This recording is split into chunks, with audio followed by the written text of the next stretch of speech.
Wa taghyirun niyati, termasuk membatalkan sholat, wa taghyirun niyati, dan merubah niat. Dan merubah niat. Ka'an yanwiyah, kaya yen to niat sapa wong al khuruja ing metu atau keluar minas sholati sangking sholat.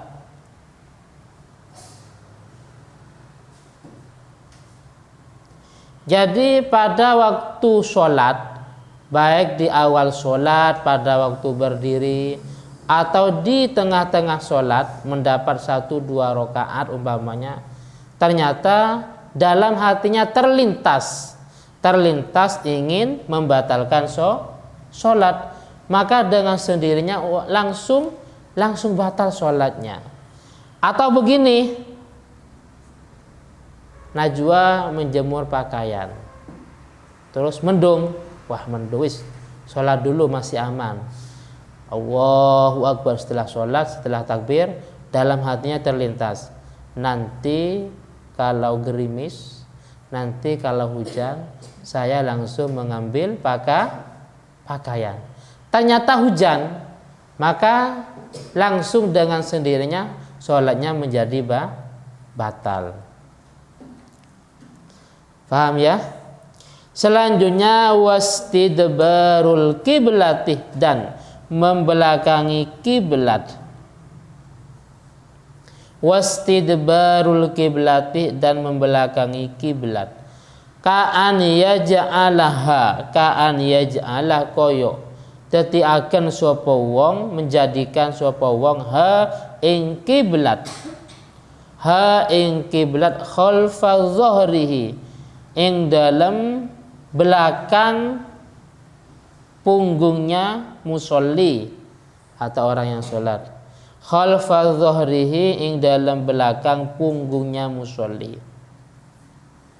Jadi tidak secara langsung dia menghadap ke arah timur, otomatis kiblat ini ada di belakang punggungnya. Contohnya seperti apa? Contohnya ini contoh. Naila punya musola. Amin. Punya musola. Musolanya di samping, itu ada tempat orang yang sholat, tapi di bagian depan tidak ada pintunya. Jadi antara samping dengan musola di depan itu tidak ada pintu yang menuju ke dalam musola. Suatu waktu musolanya penuh, sehingga sebagian jamaah sholat di bagian samping, anggaplah seperti masjid ya kan, di depan nggak ada pintunya, tapi musola bukan masjid. Lah bagaimana? Jadi contohnya seperti itu tidak sah. Kenapa? Karena seandainya orang yang sholat di bagian samping ini, mereka menuju pada imam, otomatis bisa menuju imam tapi dengan cara berbelok arah. Pertama menghadap kiblat, otomatis kan tidak bisa menuju imam. Kenapa? Karena bagian depan tidak ada pintunya. Maka dia seandainya menuju imam dengan cara membelakangi kiblat, dengan cara menghadap ke arah timur dulu, baru dia ke belakang dan masuk musola. Lah praktek seperti ini, paham ya? Makanya kalau di musola atau tempat ibadah yang selain masjid, kalau memang di samping itu ada tempat sholat, diusahakan antara serambi musola dengan dalam musola itu ada pintu. Paham ya? Ada pintu atau tempat tembus. Kenapa? Biar sah jemaah yang sholat di bagian samping. Bedanya kalau masjid. Kalau masjid tidak menjadi masalah walaupun di depan itu tidak ada pintunya. Paham ya? Tapi kalau memang yang samping itu dianggap serambi, no. Tapi kan kadang yang di samping kan bukan serambi masjidnya. Seperti ini kan depan itu kan bukan serambi, tapi namanya aula. Paham ya? Karena kalau serambi itu termasuk kategori masjid.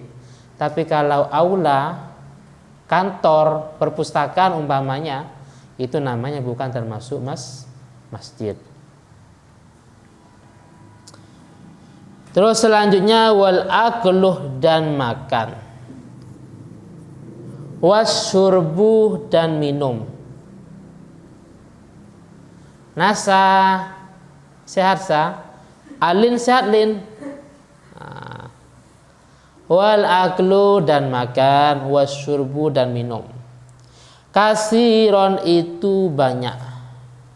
Karena ono al makulu opo yang dipangan, wal masrubu atau yang diminum, au golilan atau itu sedikit.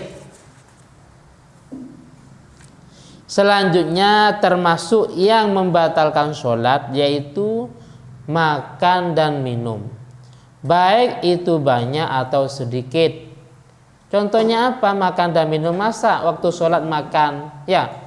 Masa waktu makan minum es. Contohnya seperti ini. Sebelum sholat dia makan, terus mungkin mau sholat dia tidak sempat kumur-kumur sehingga masih ada sisa makanan, masih ada sisa minuman. Ternyata pada pertengahan sholat sisa makanan, sisa minum itu dikunyah. Nah itu contoh makan dan minum. Bukan berarti ketika sholat dia membawa makanannya, paham ya? Ketika sholat dia membawa minuman, enggak. Sebelum sholat dia makan, minum, terus tidak sempat kumur-kumur umpamanya, sehingga masih ada sisa makanan, masih ada sisa minuman. Pertengahan sholat ternyata dikunyah, maka itu yang dimaksud dengan makan dan minum. Jadi walaupun sedikit atau banyak maka batal sholatnya. Illa an yakunah, kecuali yang to'onu asyakhsu sopo seseorang, fi hadhihi surati ing dalam iki contoh, fi hadhihi surati ing dalam iki contoh, iku jahilan, tidak ngerti. Jahilan itu tidak tahu tahrima dzalika ing keharamannya mungkono makan dan minum. Tahrima dzalika ing keharamannya mungkono makan dan minum. Kecuali kalau memang dia tidak tahu bahwa itu hukumnya haram. Paham ya? Jadi kalau orang tidak tahu itu mesti dimakfu. Cuman untuk zaman sekarang berdosa. Kenapa kok berdosa? Karena tidak mau bertanya ya. Mestinya harus tanya. Ya, satu RT sekarang sudah banyak ustadz, satu RT sudah banyak para kiai, banyak musola, banyak masjid, satu RW. Makanya memang tidak batal. Tapi kalau memang tidak mau tanya maka hukumnya berdosa. Dimakfu itu zaman dulu karena faktornya jauh dari ulama, ya, jauh dari ulama atau baru memeluk agama Islam. Kalau untuk sekarang kan tetangganya ustadz semua. Selanjutnya wal qahqahatuh, dan ketawa. Sholat sambil ketawa batal. Wa minhum, lan iku sebagian ulama, wa minhum iku sebagian ulama, man utawi wong yu'abiru yang memberi redaksi, yu'abiru yang memberi ibarat atau redaksi sopoman, memberi redaksi anha sangkeng qahqaha, biddohki dengan lafadz dohkun, sama qahqaha dohkun itu ketawa, biddohki kalawan lafadz dohkun.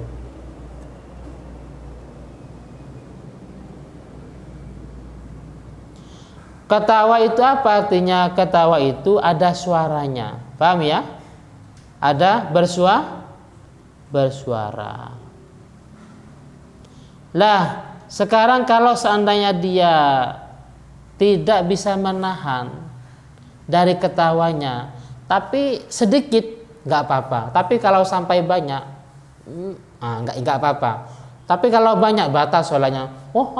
Umpamanya, mungkin di waktu sholat, Mbak Nasa waktu sholat anaknya sambil mainan di depannya, anaknya di depan sambil main, akhirnya ketawa karena anaknya lucu. Waktu sholat sambil ketawa. Kalau ketawanya banyak batal. Tapi kalau sedikit, mungkin sedikit ini ya senyumlah mungkin.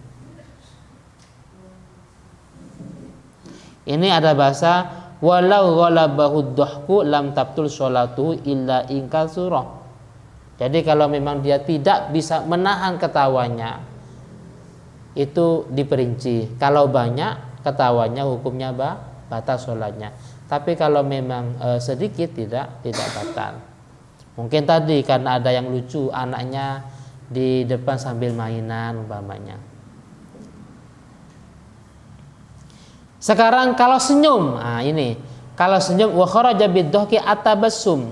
Kalau senyum itu tidak sampai membatalkan sholat. Paham ya? Mbak Rani sedang sholat ternyata disapa oleh pacarnya. Senyum, tapi senyum loh. Paham ya? Senyum, ya nggak batal. Senyuman pahit. Hal ini ada sebuah hadis, pernah baginda Nabi beliau waktu sholat sempat senyum. Terus ketika salam, su'il an dzalika faqala, ketika salam beliau ditanya oleh sahabat, "Ya Rasul, kenapa engkau waktu sholat kok senyum?" Nabi menjawab, "Marrabi Mikail." Pada waktu saya sholat, malaikat Mikail lewat. Saya bertemu dengan malaikat Mikail. Fadhahakali fatabassamtu lahu. Pada waktu saya sholat bertemu dengan malaikat Mikail. Akhirnya malaikat Mikail dohakah, ketawa dan saya senyum.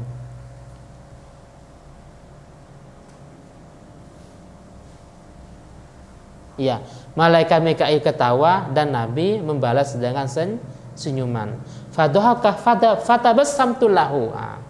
Jadi Mikail ketawa, Nabi membalas dengan senyuman. Oleh karena itu, apa yang bedakan? Beda ya. Senyum dengan ketawa beda. Kalau ketawa itu sampai bersuaranya, wah ha ha ha, itu ketawa. Tapi kalau nggak ada suaranya itu namanya senyum. Selanjutnya wariddah lan murtad. Termasuk yang membatalkan sholat murtad. Ini bukan cuma membatalkan sholat, membatalkan semua amal baik. Apa definisi murtad? Waya utawi murtad atau riddah. Definisinya murtad itu qat'ul Islam, memutus Islam. Qat'ul Islami itu memutus Islam. Memutus biqaulin dengan ucapan. Mengatakan Tuhan lebih dari satu umpamanya, ada Tuhan kakek, Tuhan nenek, Tuhan ayah, Tuhan ibu, Tuhan mbak umpamanya, batal. Bukan cuma sholatnya yang batal, tapi agamanya batal, sehingga semua amal baiknya juga batal. Au fi'lin atau perbuatan. Apa contohnya? Perbuatan itu contohnya masuk ke tempat ibadahnya non muslim, sekaligus melakukan interaksi atau ritual-ritual yang dilakukan mereka beserta penampilannya. Paham ya? Masuk ke gereja umpamanya, berpenampilan seperti mereka, melakukan ritual yang sama. Kalau cuma masuk nggak apa-apa. Di sini masuk sekaligus melakukan ritual seperti mereka. Paham ya? Nah, itu termasuk kategori sebuah perbuatan yang menyebabkan murtad. Ada lagi tambahan di sini nggak ada. Yang murtad itu dengan kolbun, hati. Tidak diucapkan, tidak berbuat, tapi dalam hatinya dia ingkar, ya. Mengingkari tentang masalah ketuhanan yang Maha Esa, ya. mengingkari tentang masalah adanya hari kiamat ya, atau yang lainnya. Jadi ada 3 yang menyebabkan murtad. Bisa dengan ucapan, bisa dengan perbuatan, dan juga dengan hati. Hal itu banyak akibatnya, mungkin karena faktor pergaulannya, karena faktor pergaulan, lingkungan. A'udzubillah, kristenisasi itu termasuk mereka menghamili wanita muslimah. Mereka pacaran dengan wanita muslimah, ketika hamil tidak mau menikahi kecuali pindah agama. Paham ya? Itu termasuk kristenisasi mereka. Mereka dengan cara sekiranya umat Islam masuk Kristen dengan cara seperti itu. Paham ya? Bisnaudzubillahi min dzalik.